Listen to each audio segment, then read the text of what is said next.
It was a Friday evening, and I came home earlier than usual.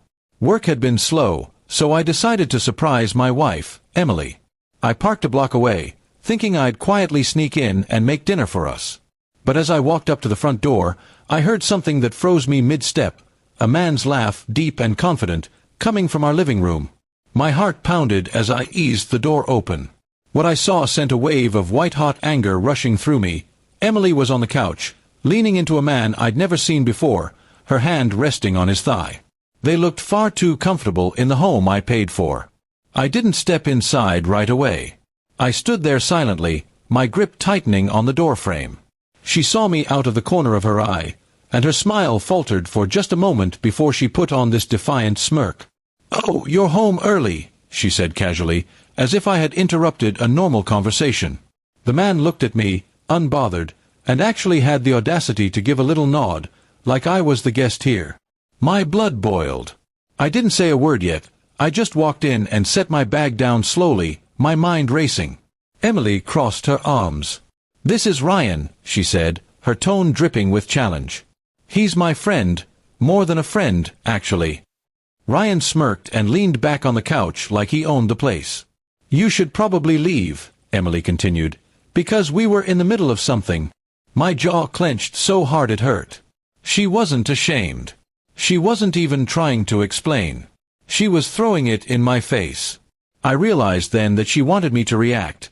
Maybe yell, maybe beg, maybe storm out. But I didn't.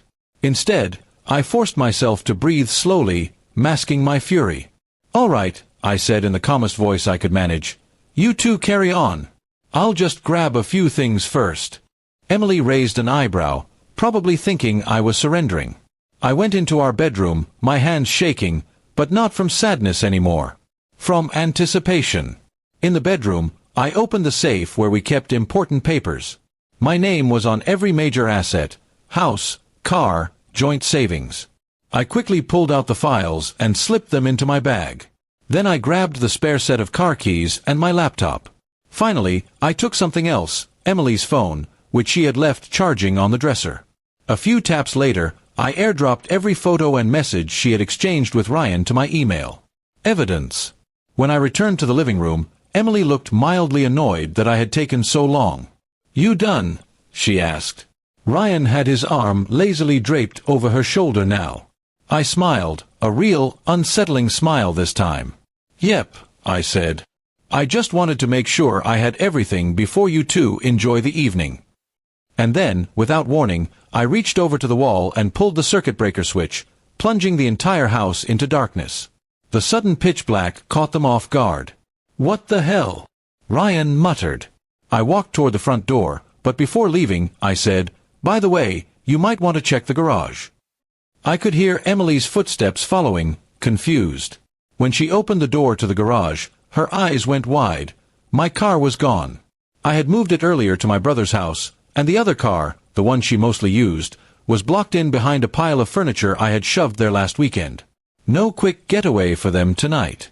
As I left, I made one last call, to her father. He had always respected me and trusted me with his daughter. I told him calmly, "You should probably check on Emily. She has company over, and it's not me." He didn't say much, but I could hear the disappointment in his voice. By the time I drove off, I knew the phone calls and family drama would hit her before the night was over. I checked into a nice hotel that night and spent hours sending the evidence I had collected to a few key people. Her family, our mutual friends, and most importantly, our lawyer. I also froze our joint bank account and transferred my half into a separate account. The house. That was mine alone, legally. She could play happy couple with Ryan all she wanted, just not under my roof. The next day, I returned to the house with the police. Emily and Ryan were still there, though they looked much less smug. The officer explained to them that I was the sole owner of the property and that they needed to leave immediately. Emily's face turned pale, and Ryan started muttering curses under his breath.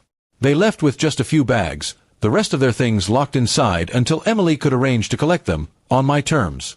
Over the next week, the fallout was brutal for her. Her father refused to speak to her. Her mother blocked her number. Our friends distanced themselves quickly, especially after seeing the screenshots of her messages where she bragged about finding someone better. Ryan. He ghosted her 2 days later, probably not interested in a woman who no longer had a free place to stay. I filed for divorce immediately, with an ironclad case of adultery backed by undeniable evidence. The settlement was completely in my favor. She got nothing from the house, none of my savings, and no sympathy from anyone who mattered. The day the divorce was finalized, I changed the locks and burned the last few pictures we had together in the backyard fire pit. Looking back, I realized she expected a dramatic fight, maybe even a breakdown from me. Instead, I gave her something much worse: consequences. She lost her lover, her home, her reputation, and her safety net in less than a week. And I didn't have to raise my voice once. Now, months later, my life is calmer. I still think about that night sometimes. The way she looked at me when the lights went out, how her smirk vanished when the officer told her to leave. That was the exact moment she realized I wasn't the fool she thought I was. And that will always be my favorite memory of her.